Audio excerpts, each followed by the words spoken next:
Hello everyone, हम class 7 maths chapter 1 integers कर रहे थे, जो कि स्ट्रिक्टली न्यू बुक के अकॉर्डिंग है। इसके बच्चों प्रीवियस वीडियो में हमने एक्सरसाइज 1.3 का क्वेश्चन नंबर 2 कंप्लीट किया था। आज हम देखेंगे क्वेश्चन नंबर 3 ऑफ एक्सरसाइज 1.3। सारी वीडियोस की लिंक डिस्क्रिप्शन में मिल जाएगी, वहां से जाकर के आप सारे पार्ट एक साथ देख सकते हैं। क्वेश्चन 3 में देखिए क्या है मेरे लिए, फिल इन द ब्लैंक्स। अब दो तरीके होते हैं पढ़ने के, एक तो होता है रटना और एक होता है समझना। तो अगर आपने समझ के कुछ भी पढ़ा होगा तो ये बहुत ही इजीली आप पे हर क्वेश्चन बन जाएंगे। देखो ध्यान से, ए पार्ट जो है इसमें हमें करना क्या है, 369 को हम किस नंबर से डिवाइड कर दें कि 369 ही आ जाए। ऐसा कौन सा नंबर होता है जिसको हम उससे डिवाइड करें तो वही नंबर आ जाए। तो ये मैं आपको बता चुका हूं कि इसका आंसर हमेशा क्या होगा, 1। क्या होगा, 1। अगर किसी भी नंबर को 1 से डिवाइड करोगे वही नंबर आता है, ठीक है। तो ये बात आपको याद रखनी है। इसको अगर मैं दूसरी लैंग्वेज में भी लिखना चाहूँ तो इसको मैं लिख सकता हूँ 369/1 अगर मैं कर देता हूँ तो वो 369 ही आएगा, ठीक है। तो ये कंसेप्चुअली भी हमें लेकर के चलना है, हर चीज को समझना है, याद नहीं करना है। अब आ जाते हैं बी पार्ट पे। -75 को मैं किस नंबर से डिवाइड कर दूं कि मेरा आंसर क्या आ जाए, -1 आ जाए। तो सोचो जरा क्या करें हम। इसको अगर मैं दूसरी लैंग्वेज में लिखना चाहूं तो कुछ इस तरीके से लिख सकता हूं, -75 को मैं किस नंबर से डिवाइड कर दूं, किस नंबर से डिवाइड, क्वेश्चन मार्क लगा दिया ताकि मेरा -1 आ जाए, ठीक है। तो थोड़ा सा अगर आप दिमाग लगाओगे ना तो बहुत इजीली बन जाएगा। अगर मैं यहाँ पे 75 लिख देता हूँ तो 75 और 75 को डिवाइड करूंगा तो 1 आएगा, और ऊपर माइनस साइन है तो इस वजह से ओवरऑल माइनस साइन भी आएगा। तो इधर पे मेरा आंसर क्या आने वाला है, 75। क्लियर। तो याद रखना, रट के कोई भी क्वेश्चन नहीं करना है, समझ के करना है, ठीक है। नहीं तो मैं इसका डायरेक्ट आंसर आपको बता सकता था। सी पार्ट पे आ जाओ। -206 को मैं किससे डिवाइड करूं कि 1 आ जाए। तो अभी अभी मैंने ए पार्ट में देखा था कि उसी नंबर को अगर मैं उसी नंबर से डिवाइड कर देता हूं तो 1 आता है। तो यहाँ पे आपको याद रखना है कि -206 को -206 से ही डिवाइड करना पड़ेगा तभी 1 आएगा। क्लियर हुआ। अब आगे बढ़ते हैं। डी पार्ट में इन्होंने हमसे बोला है कि -87 को किस नंबर से डिवाइड कर दें कि +87 आ जाए, ठीक है। अगर मैं डी पार्ट की बात करूं, -87 को मैं किस नंबर से डिवाइड कर दूं, किस नंबर से डिवाइड कर दूं कि +87 आ जाए।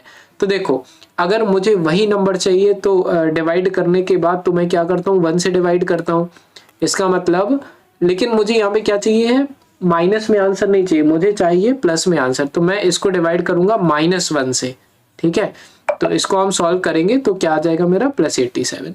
तो इधर पे मुझे -1 लिखना पड़ेगा। क्लियर। अब देखिए ई पार्ट में ई पार्ट में है कि किस नंबर से मैं 1 को डिवाइड कर दूं ताकि -87 आ जाए, ठीक है।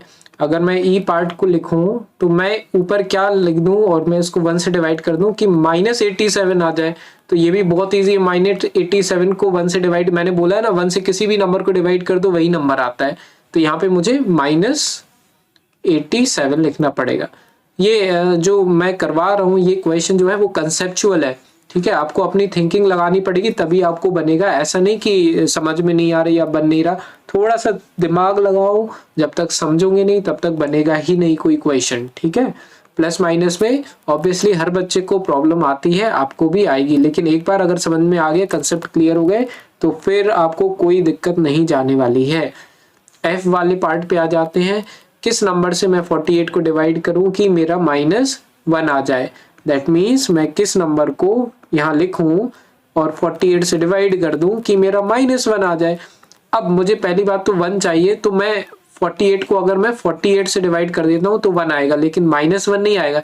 इस वजह से आगे मुझे माइनस साइन लगाना पड़ेगा। तो इसका जो आंसर आ जाएगा वो आएगा -48, ठीक है।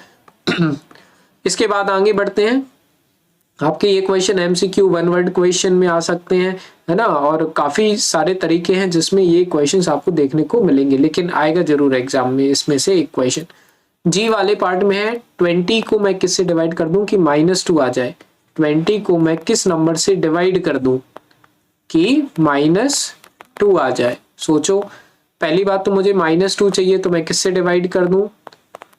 मैं 10 से अगर मैं इसको डिवाइड कर देता हूँ तो 10 2 जा 20 होता है ना, तो यहाँ नीचे मुझे 10 लिखना पड़ेगा। दूसरा मुझे माइनस साइन भी चाहिए, तो ये माइनस भी लगाना पड़ेगा, तो -10 से मुझे इसको डिवाइड करना पड़ेगा। तो जी वाले पार्ट का आंसर आ जाएगा -10। आते हैं एच वाले पार्ट पे। एच वाले पार्ट में अगर मैं देखता हूँ तो मैं किस नंबर से 4 को डिवाइड कर दूं कि -3 आ जाए। ठीक है, एच वाले पार्ट को अगर मैं देखूं, मैं किस नंबर को 4 से डिवाइड कर दूं ताकि -3 आ जाए। तो 4 3 जा 12 होता है, तो बेसिकली मुझे यहाँ पे क्या लिखना पड़ेगा? 12 लिखना पड़ेगा। अगर मैं यहाँ 12, अब 12 को 4 से डिवाइड करूंगा 3 आ जाएगा, लेकिन मुझे माइनस साइन भी चाहिए, तो यहाँ पे मैं माइनस साइन लिखूंगा। तो अल्टीमेटली मेरा आंसर क्या आएगा? -12। ठीक है, तो ये रहे हमारे आंसर क्वेश्चन नंबर 3 के। अब हम करेंगे क्वेश्चन नंबर 4 नेक्स्ट वीडियो में। सारी वीडियोस की लिंक मिलेगी डिस्क्रिप्शन में। पसंद आ रही है वीडियो, प्लीज लाइक करिए, सब्सक्राइब करिए चैनल को। कोई भी डाउट रहे कमेंट सेक्शन में आप पूछ सकते हैं। मिलते हैं बच्चों नेक्स्ट वीडियो में। बाय।